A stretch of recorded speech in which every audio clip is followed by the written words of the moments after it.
Hey buddy, watch this. Hello, Regis Skelbin is the name, and Hearthstone is the game, and this is part 14.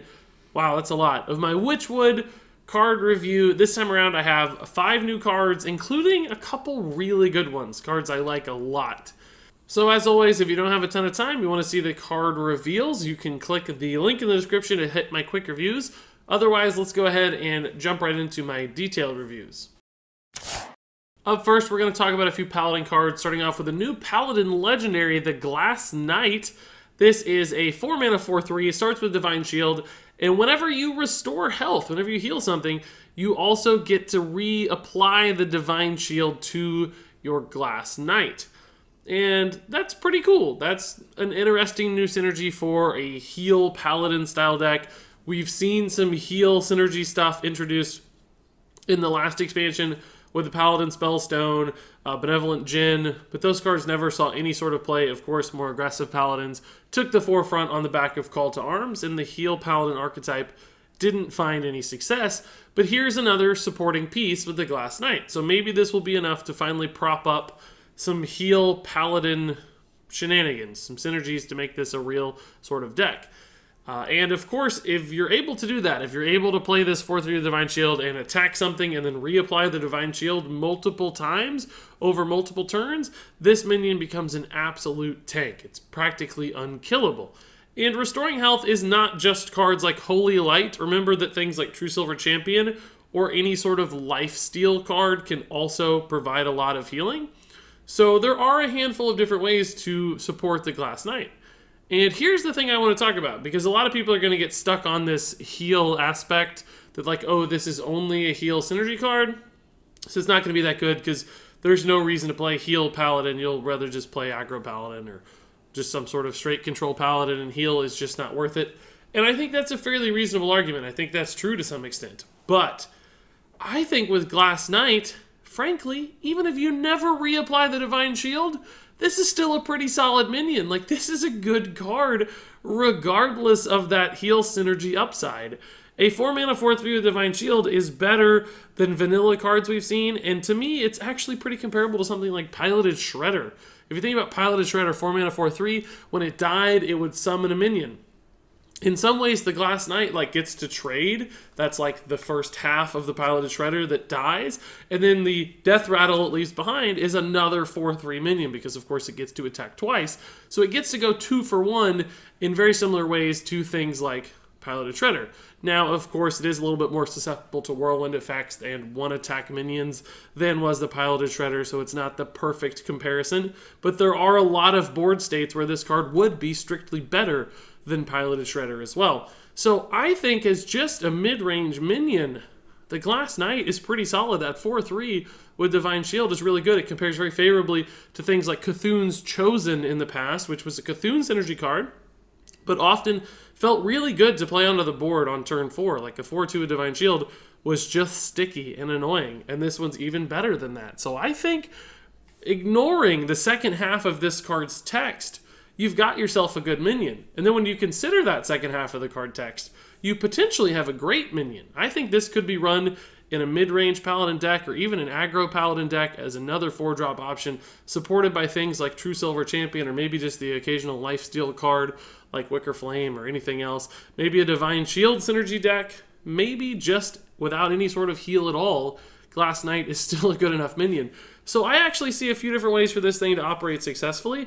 I wouldn't fall prey to the fact that it's a heal synergy card only. I think it's just a good, strong on-board presence minion as well. So I'm pretty high on the Glass Knight. I think this card is really solid, and it will see some play in Paladin one way or another. So now let's talk about another Paladin 4-drop. This is the Bellringer Sentry, a new 4-mana 3/4 for Paladin. It has a Battlecry and Death Rattle that both say put a secret from your deck into the battlefield. So this is basically like the in-between point of Mysterious Challenger, the card that drove Secret Paladin of old, and something like Mad Scientist from Naxxramas.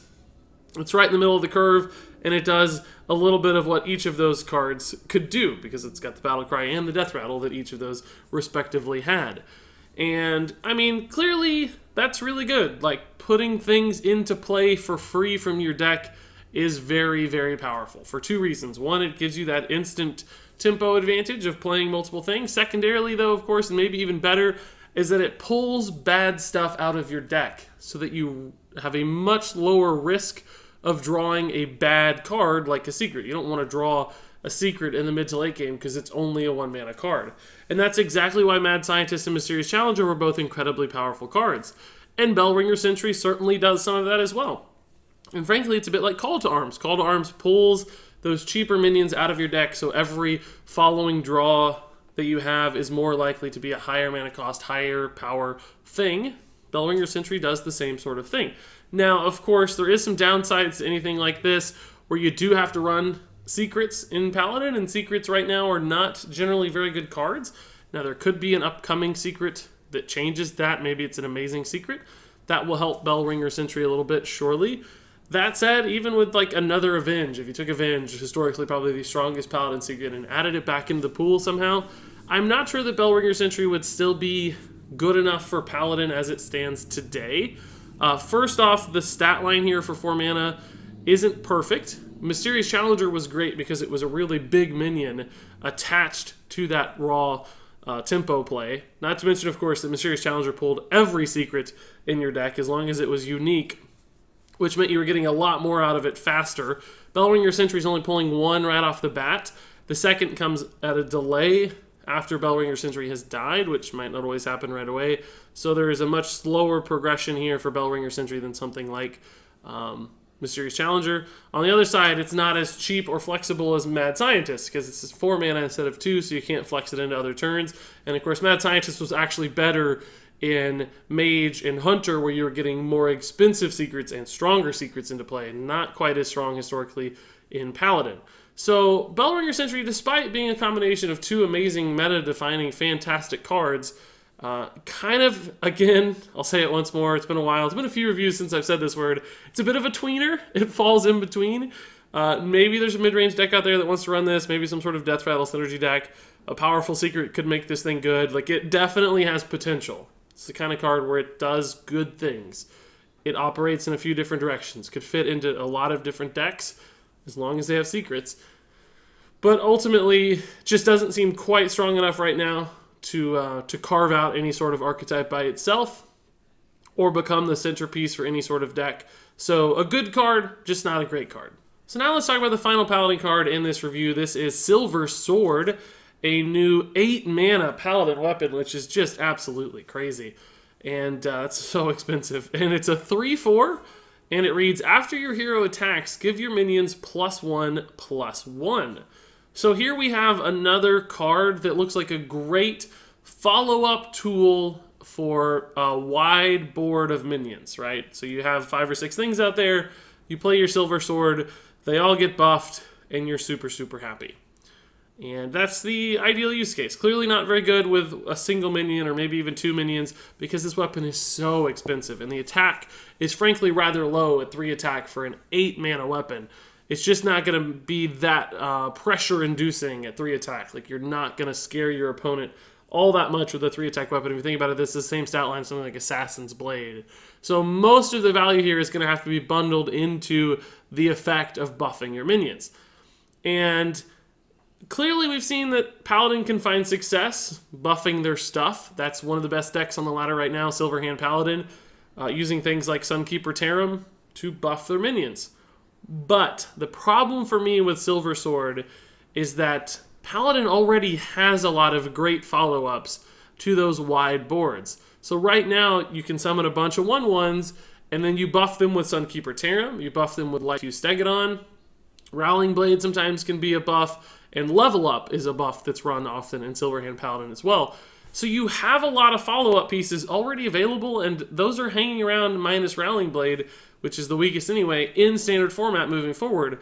So my question is, do you really need another follow-up card? Another super high-cost follow-up? Doesn't Sunkeeper Tarim meet that need enough? Doesn't Level Up meet that need? And those are both a bit more flexible in when they can be played, because this is 8 mana. And I think if you're going to run Silver Sword, you probably have to run it over something like Vine Cleaver. You have to cut your Vine Cleaver instead of Silver Sword because you can't afford to have a 7 and 8 mana weapon in your deck. That's just so much high-cost stuff in a deck that is ultimately really fast. And I think I'd rather run Vine Cleaver because, first off, it's a little bit higher pressure at 4 attack, and it's cheaper, so it comes out sooner, but it also helps you build a board. And sometimes late in the game, it's more about reloading than it is following up. So having an additional reload turn that reloads your board 3 turns in a row is really valuable. Having a thing that works maybe the first time with Silver Sword, but gets worse every following turn when your opponent is more and more likely to clear your stuff, you're not going to have the mana or the flexibility to keep reloading into Silver Sword because you're sacrificing some of those reload tools. So this is more of a win more card and less of a, I guess reload is the right word, so less of a reload card. And that to me is why I think it will be less successful than something like Vine Cleaver in the same archetype. Now maybe way down the line, if Silverhand Paladin's still a thing after some of these cards rotate out, like Sunkeeper Tarim from the Journey to Unguro, Knights of the Frozen Throne, and Kobolds and Catacombs era. Once those rotate out, maybe sure, Silver Sword could see a little bit of play. It's not like terrible, but it's certainly not good enough. It's pretty weak, as we understand Hearthstone today. Really slow, only good when you're already finding success on the board. And that to me means it's going to have really limited utility. It just looks way too expensive. I think this could have been like a 6 or 7 mana card. Then perhaps it's playable. Give this thing 5 attack. Maybe then it's playable just because of the raw damage it contains. But where it stands right now, it's just not doing enough. So now let's talk about this new warrior card, Town Crier. A 1 mana 1/2 with a battle cry that reads, draw a rush minion from your deck. And I think this is maybe the strongest card we've seen yet. I really think that, guys. Yes, it's just a 1 mana 1/2, but this is probably the best card in the entire Witchwood expansion so far.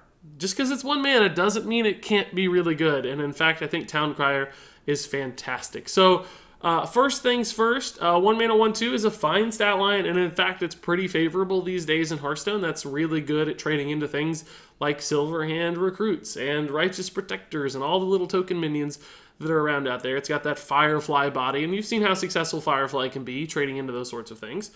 So that's a good start, good stat line for its cost. 1/3, of course, would be better, but 1/2 is favorable, much better than 2/1 in this sort of environment, because if it's drawing a rush card, that probably means your deck is all about taking value trades into the board. So a 1/2, I think, is going to offer more value opportunities, not to mention it's damaging itself against 1/1s, which can always be handy in Warrior if you're running things like Battle Rage, for instance. Probably not the most important synergy, but something to consider.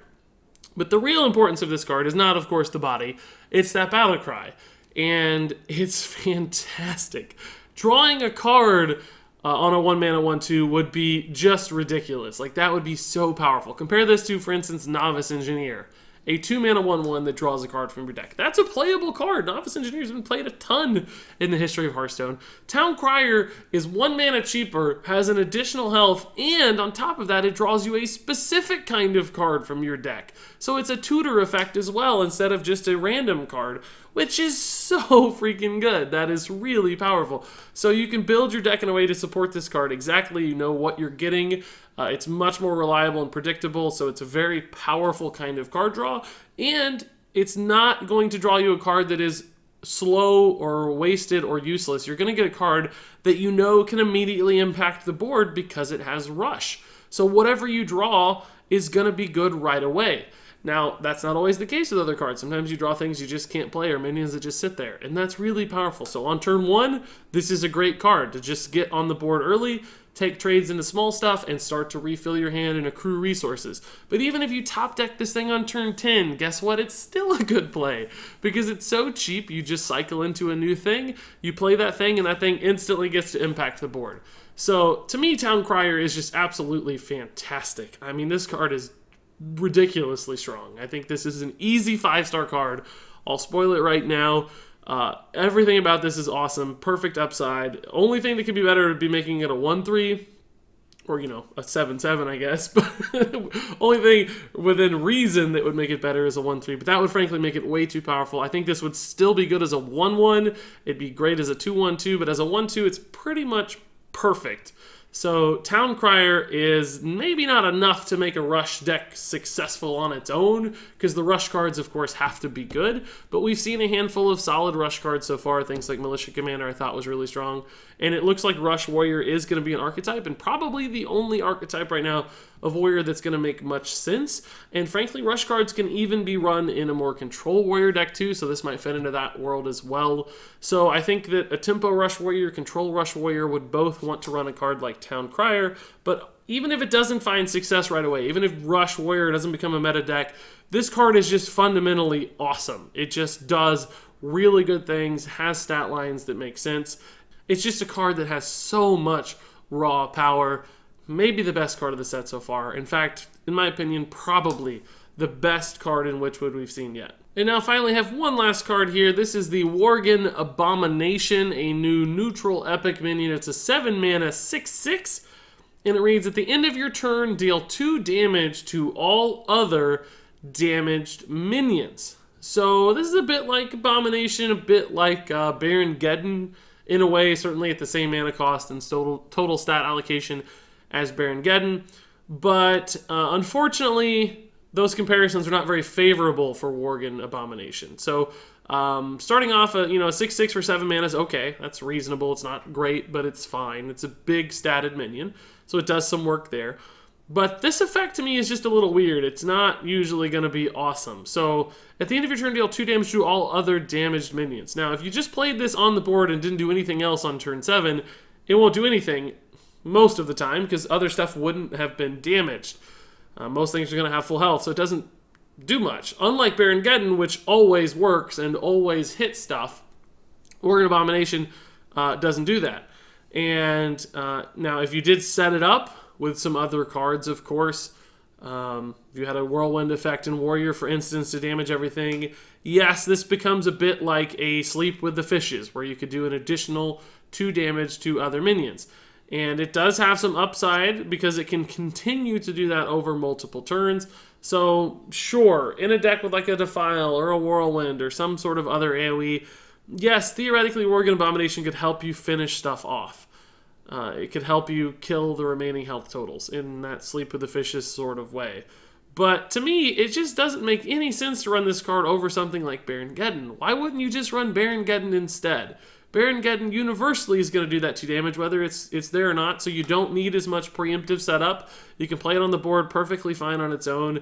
You don't need a 2-card combo to make it work. It has a very, very similar stat line. Like, yes, 5 health is a little worse than 6, but probably not in a major way, especially because you're not having to set it up, so it's not requiring you to do quite as much. So you're willing to take a little bit of a hit on a health total just to do better things. Baron Geddon's a fine card, but it's not a great card. So why would Worgen Abomination ever be better than Baron Geddon? If this thing had taunt, so it could force a little bit more action and it gave you time to play it, then sure, Worgen Abomination makes sense. Some people will say oh, it's great to help you clean up Defiles that didn't work, but why not just run Abyssal Enforcer in Warlock then, right? Yes, it's technically rotating out, sure, but I'm just saying, comparatively, this card is so much worse than other cards we've seen at the same mana cost that do similar things. It just doesn't look that powerful to me. It seems very awkward to use, requires multiple cards. I feel like there are just better alternatives in the game always. So to me, I don't see where this one's going to work. I mean, it's a fine arena card, certainly. This could be great in arena. But in Constructed, there's going to be better options for every class, better tools available. So Worgen Abomination will just not make the cut in Constructed. So there you go, folks. Those were the detailed reviews for the 5 cards up for today. Now what I'd like to do is rate each of these from 1 to 5 stars in my quick reviews. Glass Knight is a 4-star card. Bellringer Sentry is a 3-star card. Silver Sword is a 2-star card. Town Crier is a 5-star card. Worgen Abomination is a 2-star card. There it is, part 14. My Witchwood card review is now over. I'm curious what you guys think. Is Town Crier as good as I made it out to be? Is the Glass Knight actually a solid minion, or is it going to get trapped in that heal world and never actually work? What do you think? Share your thoughts below. I always love seeing your insights. You guys have some very valuable perspectives on all of these cards. But until then, thank you everybody so much for watching. And until next time, game on.